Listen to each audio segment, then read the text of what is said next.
કાંડની શરૂઆત અને આ રીઢા ગુનેગારોની આ ટાઈપની મોડેસ ઓપરેન્ડીની શરૂઆત એ આપણે જોઈએ તો એ ભૂતનાથ કાંડથી થાય છે. જૂનાગઢમાં બાઉદીન કોલેજ પાસે આવેલ ભૂતનાથ મંદિર, જે ઘણું પૌરાણિક મંદિર છે, એ મંદિરના છેલ્લા મહંત સ્વર્ગસ્થ વસંતગીરી બાપુ, કે જેનું અવસાન તારીખ 8/7/23ના રોજ થયું. હવે એ અવસાન થયું તે પહેલાં એકાદ મહિના કે 20 દિવસ પહેલાં બાપુ ઘણા માંદા પડી ગયા હતા અને એ કોમામાં હતા જૂનાગઢની જ એક હોસ્પિટલમાં. આ હોસ્પિટલ કાંડ નંબર 1 છે. હોસ્પિટલ કાંડ આમાં સક્સેસ થયા એટલે હિંમત વધી અને પછી હોસ્પિટલ કાંડ નંબર 2 રાજકોટ ગોકુળ હોસ્પિટલમાં થયો. પણ એની શરૂઆત જે છે એનો પાયો અહીંયાથી નખાયો હતો.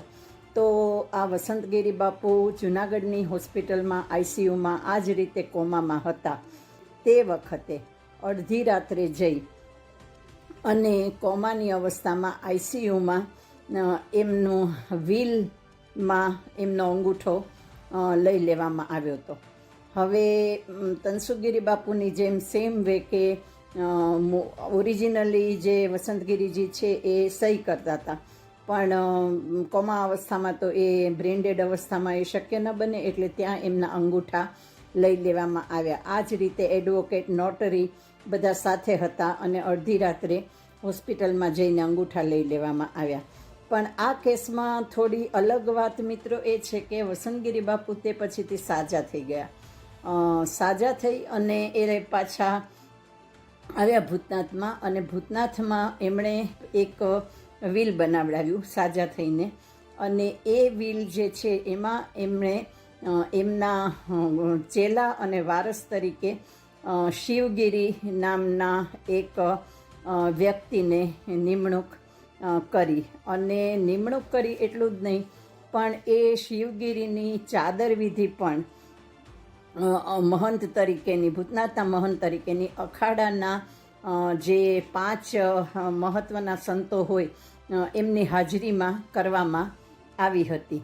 અને એમણે શિવગીરી જોગ એક વ્હીલ પણ કર્યું હતું, સાચું વ્હીલ પોતાની સહીથી. વસંતગીરીજીએ પોતે સભાન અવસ્થામાં 2 સાક્ષીઓની રૂબરૂમાં કરેલું શિવગીરી જોગનું.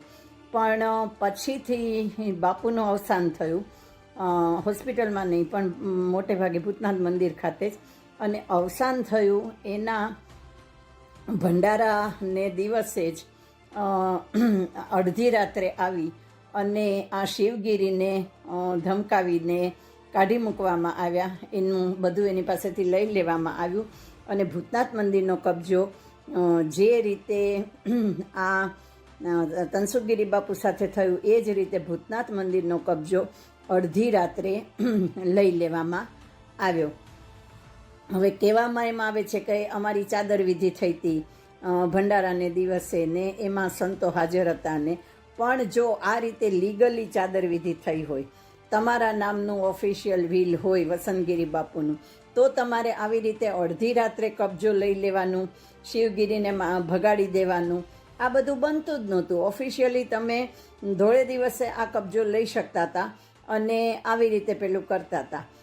શિવગીરી તો પ્રમાણમાં ઘણા નાની ઉંમરના હતા એટલે તે પછી અહીંયાથી જતા રહ્યા. પણ હવે એ ડિસ્પ્યુટ પણ છે, પેન્ડિંગ છે, અને એ મોટે ભાગે સબજ્યુડિસ ટાઈપની મેટર છે, એટલે આપણે અહીંયા બહુ અત્રે ડિસ્ક્લોઝ નહીં કરીએ.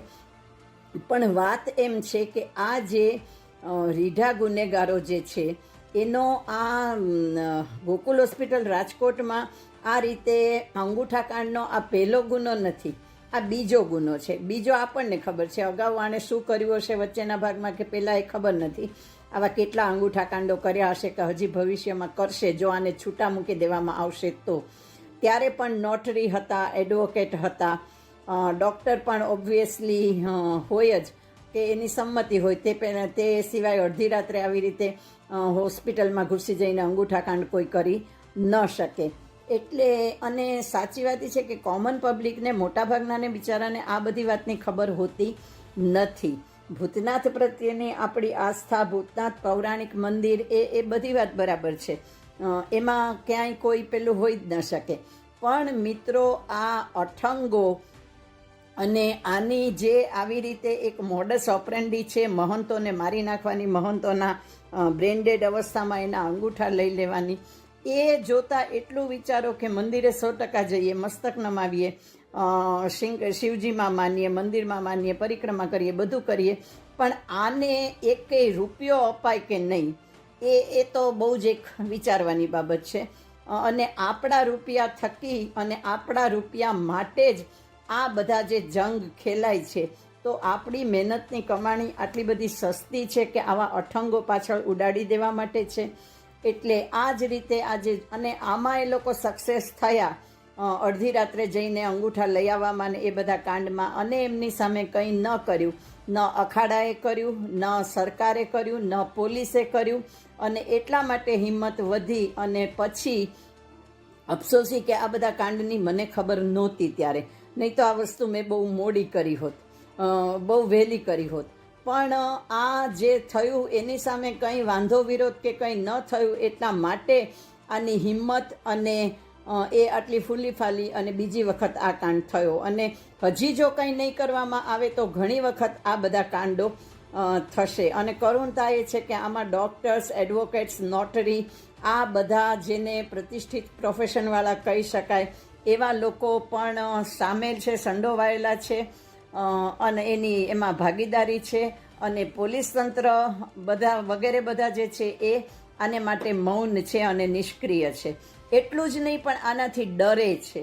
તો આ આપણો ડર, આ આપણી નિષ્ક્રિયતા, એ મારી દૃષ્ટિએ તો આ બધા ગુનાઓમાં આપણી સહભાગીદારી છે.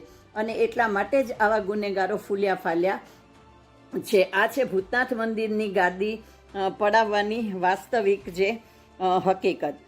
છેલ્લું વિલ જે હતું, જે વસંતગીરી બાપુએ પોતે શિવગીરીના નામનું કર્યું હતું, એ વિલ એમણે પોતે જ કરેલું હતું. અને એમાં આગલા તમામ વિલો જો થયા હોય તો પણ રદ કરવાનો પણ સ્પષ્ટ ઉલ્લેખ હતો અને છે.